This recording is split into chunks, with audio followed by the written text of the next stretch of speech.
Hi மக்களே, welcome to Leah vlogs. இன்றைக்கி நம்ம சிக்கனை வச்சு ஒரு புது ரெசிபி எப்படி ஈஸியாக குயிக்காக பண்ணலாங்கிறத பார்க்கலாம். வீடியோக்குள்ளே போகிறதுக்கு முன்னாடி மறக்காமல் சேனலை சப்ஸ்கிரைப் பண்ணிவிடுங்க. இப்போது 1 கிலோ சிக்கன் எடுத்திருக்கேன். சிக்கனில் 1/2 டீஸ்பூன் மஞ்சள் தூள், கல்லுப்பு ரெண்டையும் சேர்த்து ஒரு 2 டைம் நல்லா வாஷ் பண்ணி எடுத்திருக்கேன். 1 கிலோ சிக்கனுக்கு தேவையான 2 பெரிய வெங்காயம், 2 மீடியம் சைஸ் தக்காளி, 10 பல் பூண்டு ரெடி பண்ணி வச்சுருக்கேன். இப்போது ரெசிபிக்கு தேவையான மிளகாய் பொடி 2 டீஸ்பூன், மல்லிப்பொடி 2 teaspoon, Kashmiri chilli powder 1 teaspoon, கறி masala 1 teaspoon, garam masala 1 teaspoon, chicken masala 2 teaspoon எடுத்து வச்சுருக்கேன். அடுத்து அடுப்பு பற்றிட்டேன். இப்போது வடச்சட்டியை வச்சு அதில் தேவையான அளவு எண்ணெய் ஊற்றிருக்கேன். எண்ணெய் காஞ்சதும் வெட்டி வச்ச வெங்காயத்தை போட்டு நல்லா வதக்கிக்கலாம்.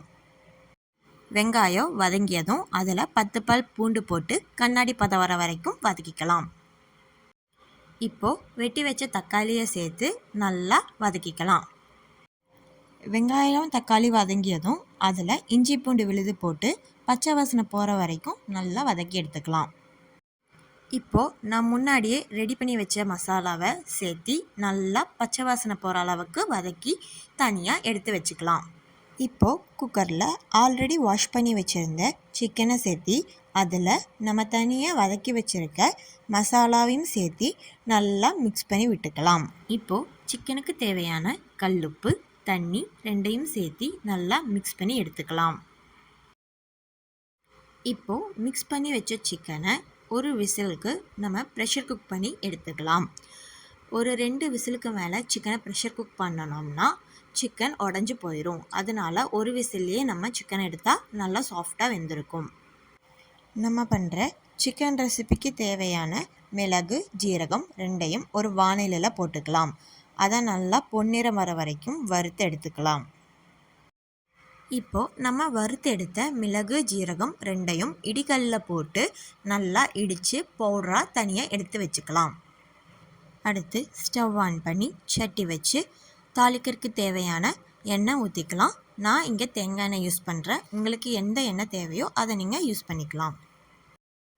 எண்ணெய் சூடானதும் தாளிப்புக்கு தேவையான சோம்பு, கருகாப்பில் ரெண்டையும் சேர்த்து நம்ம ப்ரெஷர் குக் பண்ணி வச்சுருந்த சிக்கனையும் சேர்த்து நல்லா கொதிக்க விட்டுடலாம். ஆல்ரெடி நம்ம ரெடி பண்ணி வச்சுருந்த மிளகு ஜீரக பொடியை சேர்த்து ஒரு கொதி விட்டு எடுத்தால் மணக்க மணக்க சிக்கன் கிரேவி ரெடி ஆயிரும். இந்த சிக்கன் ரெசிபியை செஞ்சு கொடுத்து பாருங்கள், திரும்ப திரும்ப கேட்பாங்க. இந்த ரெசிபி உங்களுக்கு பிடிச்சிருந்தா மறக்காமல் லைக் பண்ணுங்கள், ஷேர் பண்ணுங்கள். தேங்க்யூ.